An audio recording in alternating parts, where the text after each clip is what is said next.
Hello friends, in this video we will understand about anatomy and histology of human stomach. Human stomach के anatomy and इसके histology के बारे में पढ़ेंगे। तो सबसे पहले आप स्टमक के डायग्राम और इसके डिफरेंट पार्ट्स को यहाँ देख सकते हैं इस फिगर में। Diagram of different parts of stomach and course of its wall. Human stomach को मेन 4 पार्ट्स में डिस्टिंग्विश किया गया है, जिसमें से फर्स्ट पार्ट है कार्डिया, जो यहाँ पे आप कार्डियक रीजन देख सकते हैं। Second part is fundus, fundus जो आप यहाँ देख सकते हैं। Third part is body and fourth part is pylorus. ये पूरा पाइलोरस वाला रीजन है, इसमें pyloric sphincter, pyloric opening, pyloric region दिखाया गया है। तो इन 4 पार्ट्स के बारे में पढ़ेंगे। ये 4 पार्ट्स के एनाटॉमी में आ जाते हैं। एंड देन हम जब हिस्टोलॉजी पढ़ेंगे स्टमक का, तो स्टमक की वॉल डिफरेंट 4 पार्ट्स में वो भी डिवाइडेड होती है। इसमें फर्स्ट पार्ट होता है म्यूकोसा, सेकंड सब mucosa, third is muscularis, muscularis externa होता है, और एक पार्ट होता है इसका सेरोसा। सेरोसा जो होता है वो आउटर साइड की सबसे पहली लेयर होती है। देन इसके बाद आता है आपका मस्क्यूलरिस एक्सटर्ना, देन सब mucosa and after that mucosa. Mucosa inner layer होती है, स्टमक के अंदर की लेयर जो लाइन की होती है स्टमक की कैविटी को। तो सबसे पहले हम स्टार्ट करेंगे एनाटॉमी ऑफ ह्यूमन स्टमक के साथ। तो इस डायग्राम को आप अगर समझ लिए होंगे तो सीधे हम लोग स्टार्ट करते हैं। सबसे पहले हम लोग बात करेंगे एनाटॉमी ऑफ ह्यूमन स्टमक के बारे में। तो ह्यूमन स्टमक की जो एनाटॉमी है उसमें देखेंगे कि हमारे ह्यूमन बॉडी में स्टमक है, ये हमारे जीआई ट्रैक्ट, जिसे जठरांत्र कहते हैं, जीआई ट्रैक्ट का सबसे छोटा पर सबसे ज़्यादा फैला हुआ हिस्सा है। यह सिकल शेप्ड जो स्टमक है हमारा, ये सिकल शेप्ड में होता है, हंसिया नुमा संरचना के साथ हमारे बॉडी के लेफ्ट, माने हमारे बॉडी के बाएं ओर एब्डोमिनल कैविटी के ऊपरी हिस्से में डायफ्राम के ठीक पीछे स्थित है। स्टमक के 4 मेन पार्ट्स हैं। हमने स्टडी करने के लिए आपको पहले ही बता दिया है कि स्टमक को, ह्यूमन स्टमक को 4 मेन पार्ट्स में डिस्टिंग्विश किया गया है। First one is as I have mentioned earlier, first one is cardia, second one is fundus, third body है, एंड फोर्थ इज़ पाइलोरस। ये पूरा पाइलोरिक जो रीजन दिखाया गया है ये है पाइलोरस वाला क्षेत्र। तो फर्स्ट पार्ट हम कार्डिया के बारे में जानेंगे। कार्डिया वह पार्ट है जो ईसोफेगस के ओपनिंग को सराउंड किए होता है। ये ओपनिंग गैस्ट्रो ईसोफेगल या कार्डियक ओपनिंग कहलाती है। ये ओपनिंग खुद lower oesophageal cardiac, that is cardiac sphincter से सराउंडेड है। ये जो ओपनिंग है ये खुद लोअर ईसोफेगल, जिसे कार्डियक स्पिंक्चर कहते हैं, इससे सराउंडेड होती है, ताकि जो हमारा स्टमक है, स्टमक से फूड वापस ईसोफेगस में ना आ जाए। मीन्स रिगर्गिटेशन ऑफ फूड को रोकता है ये कार्डियक स्पिंक्चर। कार्डियक रीजन में एक कार्डियक स्पिंक्चर लगा होता है, ये ईसोफेगस से होकर जो फूड हमारे स्टमक में आ रहा होता है, स्टमक से रिगर्गिटेशन के थ्रू फूड वापस बाहर ना निकल जाए, इस प्रोसेस को रोकने के लिए कार्डियक स्पिंक्चर का यूज़ किया गया होता है यहाँ पे। ये तो हुआ फर्स्ट पार्ट कार्डिया के बारे में। Then second part is fundus. Stomach में कार्डियक ओपनिंग से थोड़ा लेफ्ट की ओर, थोड़ा ऊपर और छोटा एक राउंडेड पोर्शन बनाता है, जिसे ही हम फंडस कहते हैं। And third part is body. Body stomach के बीच का बड़ा पार्ट है जो राइट साइड से घुमा हुआ होता है। ये एक कर्व्ड पार्ट है। बॉडी एक कर्व्ड पार्ट को बोला गया है।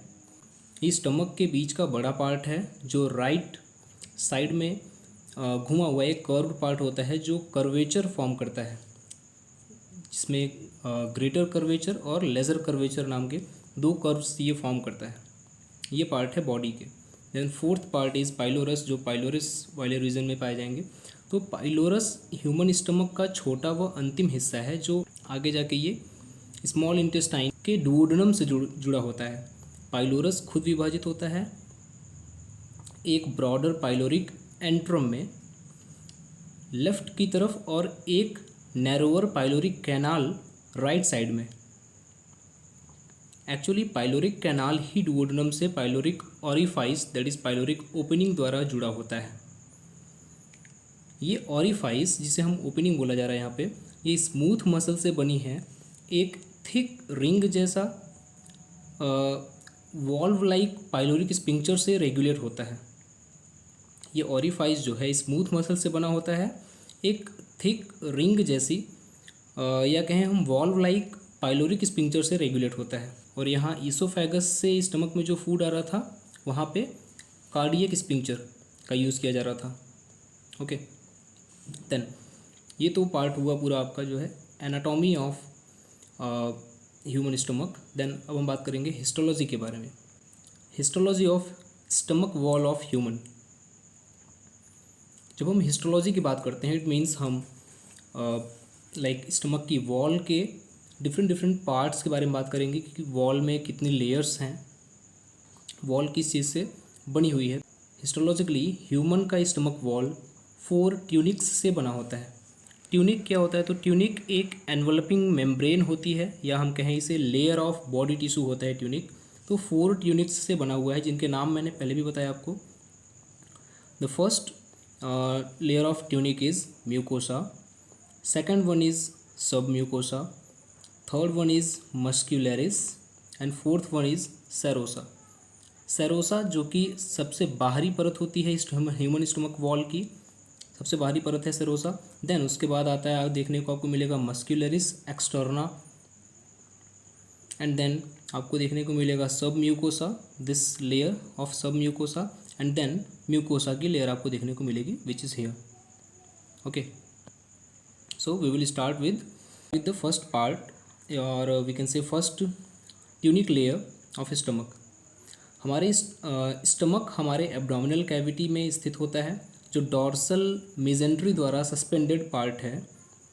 स्टमक वॉल की outermost tunic complete serosa है। स्टमक वॉल की जो आउटर मोस्ट ट्यूनिक है वो कंप्लीट सेरोसा है, जो आउटर वेसरल पेरिटोनियम और इनर कनेक्टिव टिश्यू लेयर से बनी होती है। वही हम बात करें मस्क्यूलरिस एक्सटर्ना की, जो कि सेकंड लेयर सेरोसा के बाद अंदर की ओर देखने को मिलेगी। तो दूसरी ट्यूनिक मस्क्यूलरिस एक्सटर्ना बहुत थिक है, जो स्मूथ मसल फाइबर से बनी है, जिसके फाइबर्स 3 लेयर में अरेंज्ड होते हैं। 3 लेयर आप यहाँ भी देख सकते हैं। लॉन्गिट्यूडनल मसल लेयर जो है longitudinally in outer side, then circular muscle layer circularly in middle, and oblique है। Third one is oblique muscle layer in inner layers. तो आउटर में क्या है? आउटर में लॉन्गिट्यूडनल मसल आउटर में, then circular muscle layer middle में है, and oblique muscle layer inner side में है। जो तीसरी ट्यूनिक है which is submucosa, third tunic is submucosa. हम सब म्यूकोसा लेयर की बात करें तो मस्कुलरिस एक्सटर्ना के कंपैरिजन में थोड़ा थिन होता है, बट सब म्यूकोसा की लेयर में ब्लड और लिम्फ के वेसल्स एक्सटेंसिवली फैले होते हैं, लेकिन ग्लैंड्स एक भी नहीं होते इस लेयर में। जो फोर्थ एंड लास्ट ट्यूनिक है which is mucosa, human stomach wall की सबसे थिक ट्यूनिक अगर है कोई तो वो है म्यूकोसा। इसकी मस्कुलरिस म्यूकोसा पतली व लैमिना प्रोप्रिया एक थिक हिस्सा होता है। म्यूकोसा को हम 2 पार्ट में पढ़ते हैं। फर्स्ट पार्ट जो मस्कुलरिस म्यूकोसा है ये पतली होती है थोड़ी, वो लैमिना प्रोप्रिया वाला हिस्सा ये थोड़ा थिक होता है। स्टमक की कैविटी को लाइंड किया होता है म्यूकोस मेम्ब्रेन। अगर म्यूकोस मेम्ब्रेन को समझना है तो हमें सबसे पहले एक इसका दूसरा डायग्राम हमें देखना होगा। दिस फिगर 24.11 ये जॉइंट डायग्राम है in large part of longitudinal and TS and LS दिया है ऑफ स्टमक वॉल। इसमें हम देख पाएंगे कि सेरोसा वाला लेयर, मस्कुलरिस एक्सटर्ना, सब म्यूकोसा एंड म्यूकोसा, ये तीनों इन चारों लेयर के बारे में बात की गई है यहाँ पे, जिसमें से हमने इन चारों लेयर के बारे में आपको बताया। एंड इसी लेयर में जहाँ म्यूकोसा की बात हो रही है, म्यूकोसा जो लास्ट लेयर है इसमें म्यूकोस मेम्ब्रेन की बात हो रही थी यहाँ पे।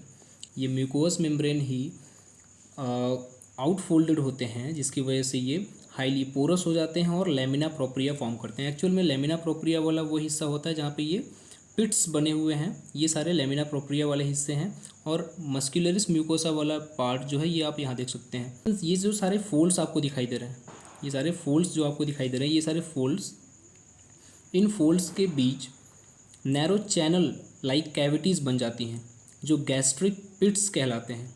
अब गैस्ट्रिक पिट्स भी आप यहाँ देख सकते हैं, दीज आर कॉल्ड गैस्ट्रिक पिट्स। हर एक पिट की इपिथेलियल वॉल एक गैस्ट्रिक ग्लैंड फॉर्म करती है। आप इस चीज़ को समझने के लिए एक और डायग्राम देख सकते हैं यहाँ। Here is another diagram of different type of cells of gastric glands. ठीक है, यहाँ गैस्ट्रिक ग्लैंड्स जब हम पढ़ेंगे तो उसके डिफरेंट पार्ट्स के बारे में पढ़ेंगे। यहाँ थोड़ा आपको जो लेमिना प्रोप्रिया वाला हिस्सा है, गैस्ट्रिक पिट है, गैस्ट्रिक ग्लैंड्स हैं, ये सब थोड़े डिटेल में आपको देखने को मिलेंगे। मस्कुलरिस म्यूकोसा वाला पार्ट भी दिखाई देगा जो कि जस्ट सब म्यूकोसा के ऊपर में पाया गया है। सब म्यूकोसा जो कि ये म्यूकोसा से पहले पाई जाने वाली लेयर थी। ओके, तो हम आते हैं अपने पिछले डायग्राम पे।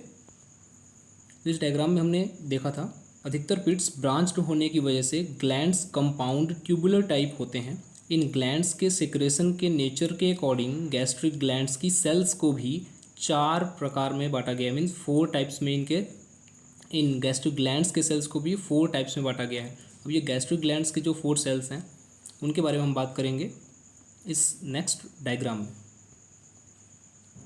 हियर फर्स्ट टाइप जो सेल है वो है म्यूकोस सेल्स। ये हैं म्यूकोस सेल्स, आप ऊपर की ओर देख सकते हैं। Here mucous cells of surface epithelium, यहाँ लिखा गया है mucous membrane. Okay, second cell जो है गैस्ट्रिक ग्लैंड की वो है पैरिटल सेल्स या ऑक्जेंटिक सेल्स इन्हें बोला गया है here. And third cells are zymogenic और चीफ और पेप्टिक सेल्स, ये आपको देखने को मिलेंगी यहाँ पे, चीफ और जाइमोजेनिक सेल्स। एंड फोर्थ सेल जो है वो है इंटेरो एंडोक्राइन सेल्स, जिन्हें जी सेल्स भी कहा जाता है हियर। तो ये 4 प्रकार के सेल्स में, या हम कहें 4 टाइप्स के गैस्ट्रिक ग्लैंड्स की सेल्स होती हैं। ये अपने सिक्रेशन के नेचर के अकॉर्डिंग इन्हें हम 4 पार्ट में बांट देते हैं। जो म्यूकोस मेम्ब्रेन है अपर साइड में आप देख सकते हैं यहाँ पे म्यूकोस नेक सेल्स जो हैं, ये सेल्स ये म्यूकस सिक्रेट करते हैं, जबकि पैरिटल या ऑक्जेंटिक सेल्स जो हैं ये हाइड्रोक्लोरिक एसिड और एक इंट्रिंसिक फैक्टर को स्रावित करते हैं। जो थर्ड टाइप ऑफ सेल है दैट इज़ जाइमोजेनिक और चीफ सेल, ये पेप्सिनोजेन और गैस्ट्रिक लाइपेज नाम के डाइजेस्टिव एंजाइम्स को सिक्रेट करते हैं।